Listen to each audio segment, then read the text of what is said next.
Okay, so name again and that the same stuff we said. Yeah. So my name is Jessie, and I've been a mental health therapist since January of 2018. And we'll be finishing my master's in that in March of 2021, and have worked in mental health or clinical mental health in community centers and also a methadone clinic with mostly women. Yeah, and then you said you worked in Inglewood with who? Community mental health, mostly with women between the age of 18 and 55. Was the majority of people I worked with. Gotcha. Okay, so I wanted to ask you some questions. Like I'll be having really good conversations with people saying things like, I talk about therapy like I go to the dentist, like, yeah, therapy, my therapist said this. Like I talk about her like she's literally in my purse all the time or something, like my therapist. And they will say things like, that sounds great, like I'm all for therapy and all that stuff. And then when it comes to like them going, they get really nervous. So I have a few quotes of things people have said to me, and I was just hoping you would shine some light on, their concerns. So the main one I've been getting, like the broadest one, is just like I support therapy and I'm sure it would be beneficial. I'm just scared. What would you say to those people? For sure, it is scary, and I think I get scared going to the dentist. Sometimes even going to my yearly checkup. And I think the most important thing to kind of remember is that therapy can just be a checkup, depending on what you want to go into therapy for. So it's doesn't have to be scary. I've been on the other side of the couch, and we all get those jitters. I think my biggest suggestion to that is that's completely normal. And if they decide to go to therapy, that to voice that concern and just like be honest and just say like, hey, I'm feeling kind of shitty about this right now, or I'm nervous about X, Y, and Z, and just let the practitioner know, because that's something we hear every day. Okay, thank you. That's great. Yeah. So another quote that I hear a lot is from people that are not necessarily struggling through anything in particular. They have no, mental health issues that they're aware of, at least. Every time that there's a worry in their life, they're like, well, I'm anxious or can't get out of bed because there's a reason. But I'm not crazy. Why would I go to therapy? Well, I don't think so. You don't have to be crazy to go to therapy.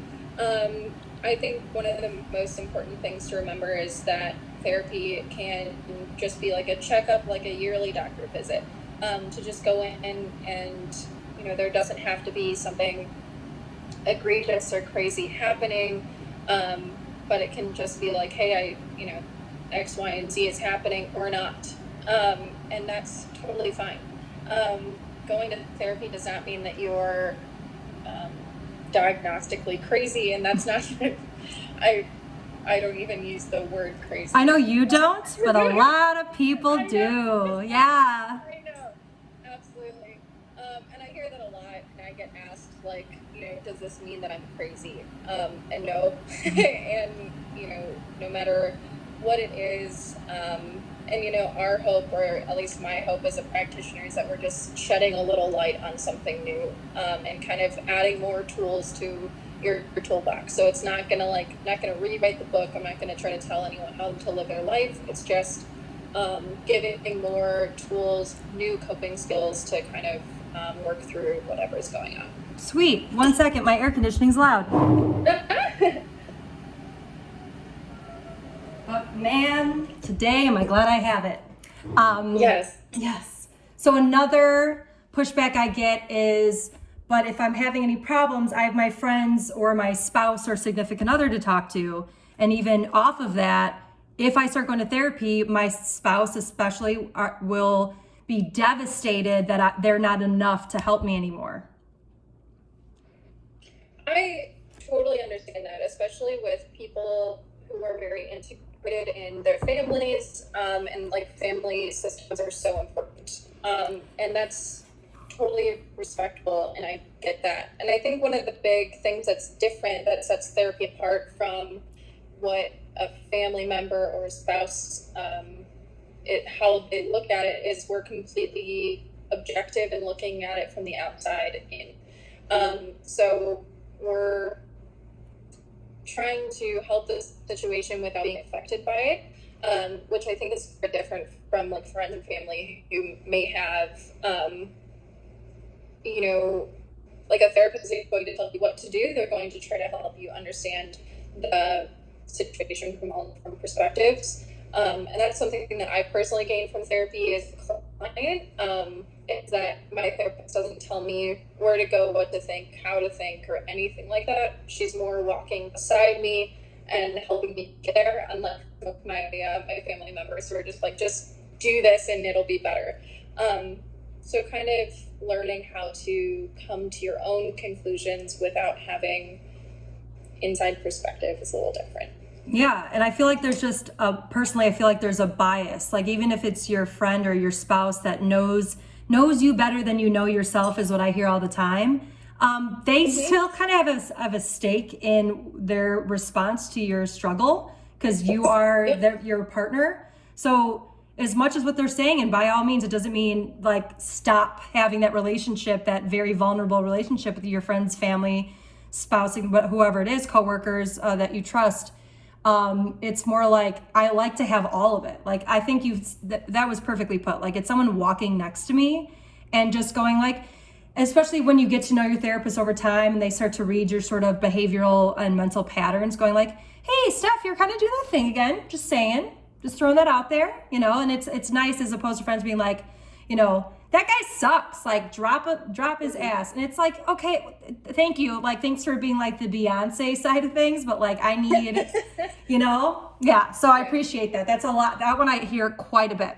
Okay. So let's say now they're at the point where they're actually going to go to therapy, or they're like this close and they're considering it. I had this all written down. Wait, because I'm such a dork.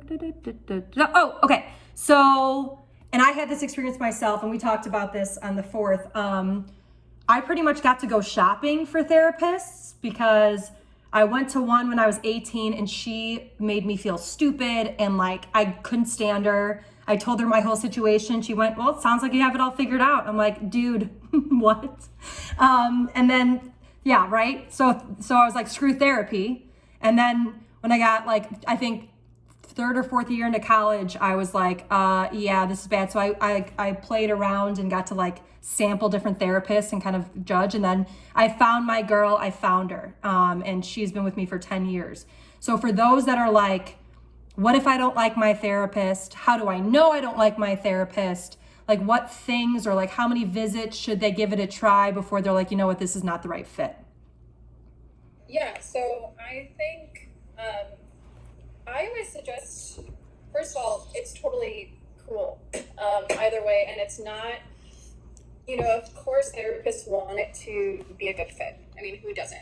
We want you to walk into the door and be like, wow, you're exactly who I wanted you to be, and sometimes that's not how it works out. I know that I'm not a perfect fit for everyone who has walked into my office.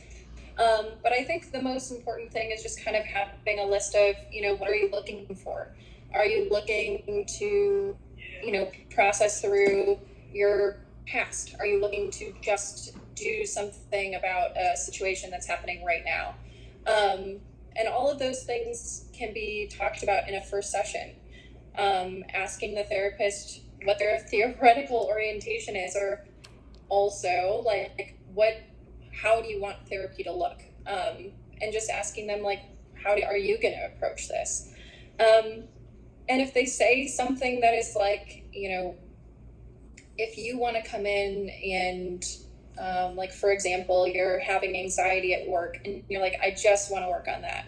Don't really want to talk about my parents. I don't want to talk about my mom, And they're like, well, actually, we're not going to talk about any of that first. We're just going to talk about, past trauma, which totally works in some situation, but it does not help your anxiety right now. Then it might make sense to look for like a CBT or a short-term different kind of therapy approach. And CBT is cognitive behavioral therapy? Yep, cool.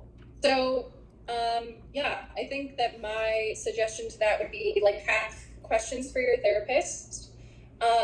There's Psychology Today, which has every therapist,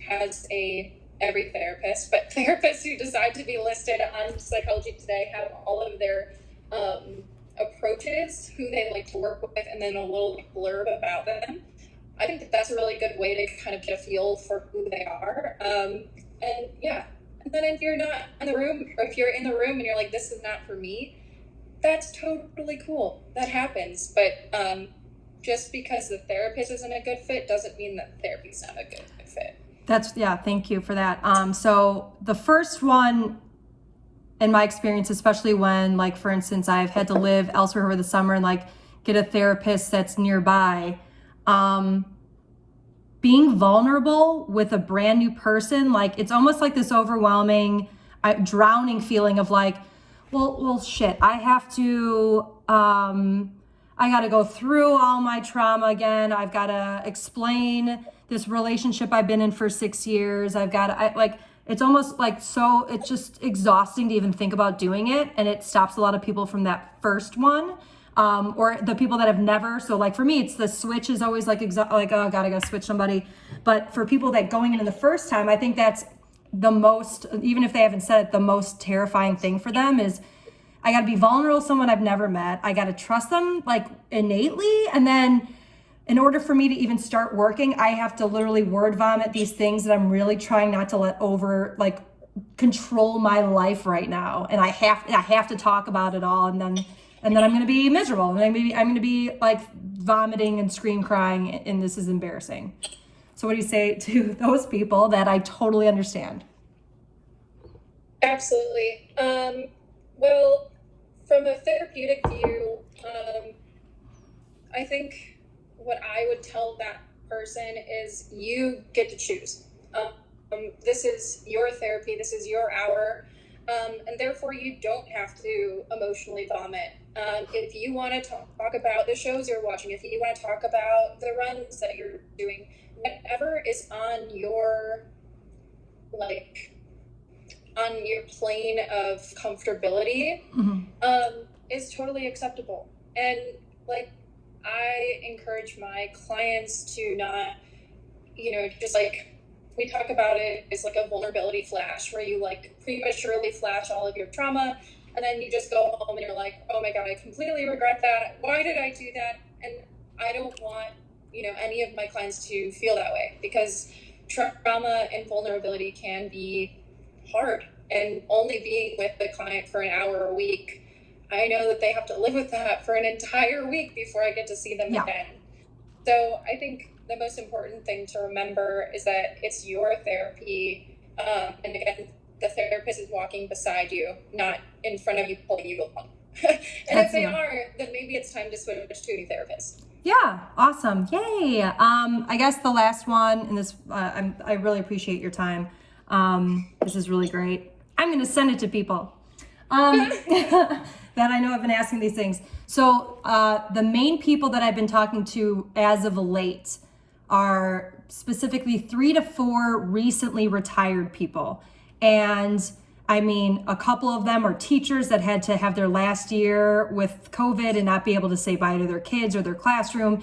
And then I've got a couple just, people that just retired right before COVID hit. So they went from working 9 to 5 to retired with no plan to quarantine.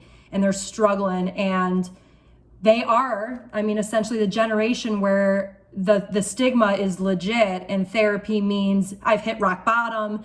Therapy means like I'm retired, I should be happy. Like me going to therapy accepts defeat, that I'm not as strong as I thought I was. Like that stigma is going away more in our generation, I think, but the generation of retirees are really resistant.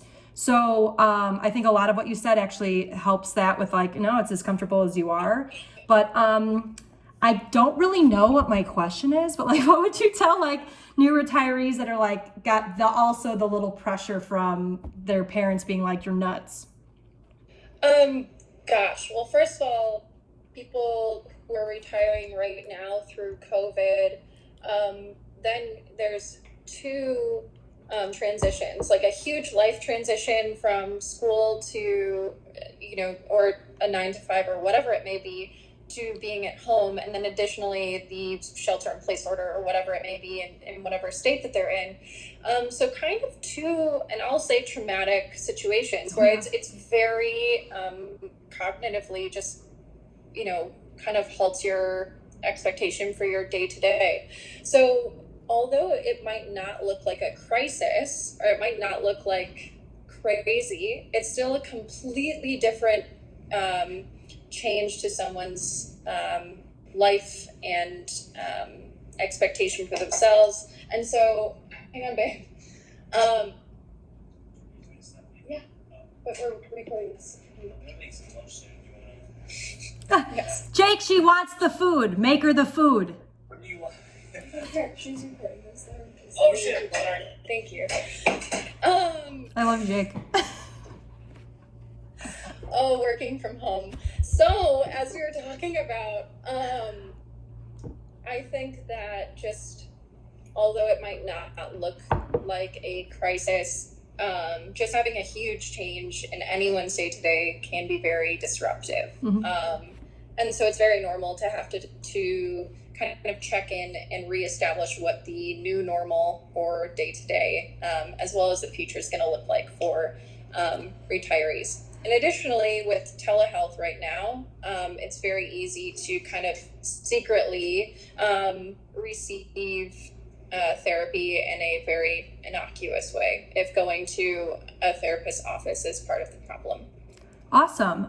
So I know telehealth through insurance, Blue Cross Blue Shield is one. My therapist says it's through the end of December. Others say through July. But like with COVID, I'm trying to encourage people pay attention to what's being covered now because of COVID. Like it's a time that if you've been thinking about it but you're not sure, like you said, telehealth, it's more, you don't have to go to an office, and you get to be in your own space.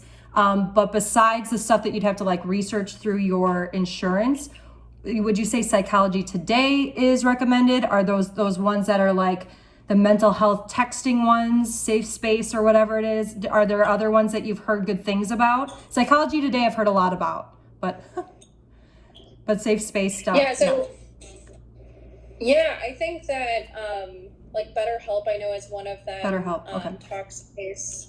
And then there's like 7 Cups of Tea, I believe it's called. Don't quote me on that one, but I'm almost positive. And I think all of those are great. And additionally, those are companies that are hosting like different therapists. However, finding a therapist through Psychology Today would give the person ability to meet with them over like Zoom or Google Duo or something like that. So it's specifically one-on-one with that person and not through a platform. Which typically can be a little bit better depending on like for long-term care. Mm-hmm. Awesome. Is there one that people that are not sure about their insurance or not have insurance right now that is the best thing in terms of financial worry, To be honest, they all are a little bit different, and they all have sliding scales depending on what therapist you go with. Okay. So it unfortunately all kind of depends. Okay. All right. So they can just look into it. Okay. Yep. Fabulous. I really appreciate this. I think this answers a lot of fears and questions that I've been coming across lately. And you rule. And thank you. I can't wait for you to join our book club in person, but you guys have fun looking at houses. Thank you. Yeah. And then please feel free to share my contact info if anyone has any further questions. I'm more than happy to either hook them up with a referral or, just kind of hopefully help with some kind of anxieties going in. Yeah. All right. Thank you so much, Jessie. Thank you. Have And a great rest of your day. You too. Enjoy your lunch. Tell Jake Thanks. I say hi. Bye.